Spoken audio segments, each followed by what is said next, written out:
उषा के 2 बेटे थे, ऋषभ और सुनील। ऋषभ उसका सौतेला बेटा था। उषा हमेशा ही अपने सगे बेटे सुनील को ज्यादा प्यार करती थी। सुनील की शादी हो चुकी थी और ऋषभ की शादी भी निशा नाम की लड़की से हो जाती है। उषा सुनील की पत्नी कीर्ति को ज्यादा प्यार करती थी। एक दिन वो अपनी बहू कीर्ति के लिए साड़ी ले आती है। ये लो बहू, तुम्हारे लिए साड़ी लाई हूँ।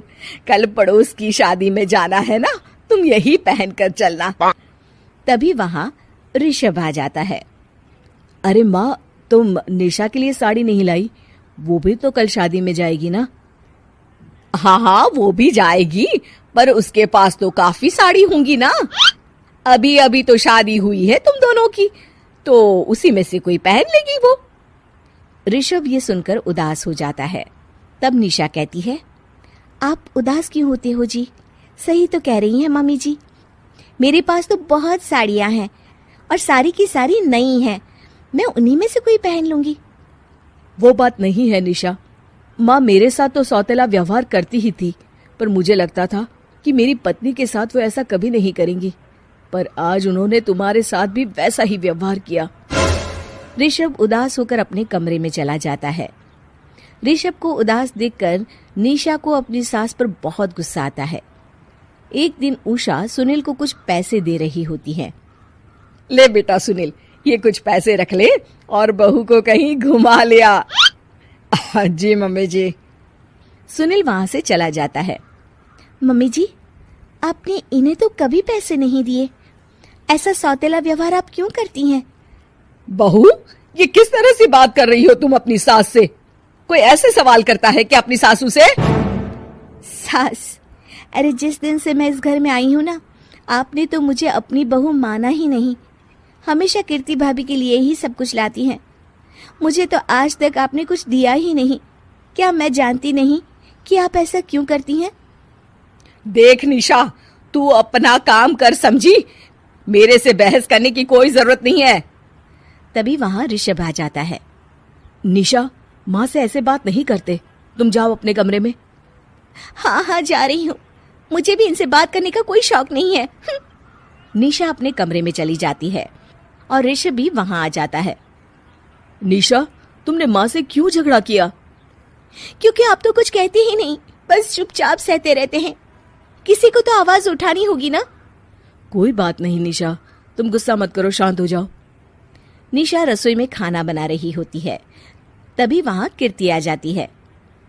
निशा, तुम मार्केट से ये सामान ले आओ। मैं क्यों जाऊं? आप भी तो जा सकती हो ना। दिख नहीं रहा कि मैं खाना बना रही हूँ? हाँ तो क्या हुआ, खाना बनाने के बाद चली जाना। हाँ, खाना भी मैं ही पकाऊं, बाजार जाकर सामान भी मैं ही ले आऊं। खुद तो कुछ करोगी नहीं, है ना? ओहो, जुबान तो देखो कैसे चल रही है। सुनो, तुम अभी आई हो इस घर में, तमीज में रहो, वरना सासू माँ से कहकर मायके भिजवा दूंगी तुम्हें। हाँ। ओह, हाथ लगाकर दिखाओ मुझे, देख लूंगी। बहुत मनमानी हो गई तुम दोनों की, समझी? निशा लिस्ट कीर्ति के ऊपर फेंक देती है। कीर्ति निशा को मारने आती है तो निशा उसका हाथ मोड़ देती है। मर गई रे, छोड़ मेरा हाथ। आज के बाद मुझसे कोई बदतमीजी की तो अच्छा नहीं होगा। कीर्ति रोते हुए अपने कमरे में चली जाती है। उस निशा चुड़ैल ने मेरा हाथ मोड़ दिया। मुझे नहीं रहना इस घर में। अरे कैसी बेकार की बातें कर रही हो। अरे निकालना ही है तो ऋषभ और निशा को निकालेंगे। नहीं, मुझे अलग घर चाहिए। कान खोलकर सुन लीजिए, हम दोनों इस घर से जल्द जाएंगे। आप नए घर का इंतजाम कीजिए बस। मैं इन दोनों के साथ ज्यादा नहीं रह सकती। हाँ, वैसे मैं भी कुछ दिनों से सोच रहा था। अच्छा हुआ तुमने कह दिया, मैं माँ को भी बता देता हूँ। माँ, वो क्या करेंगी तुम्हारे साथ जाकर?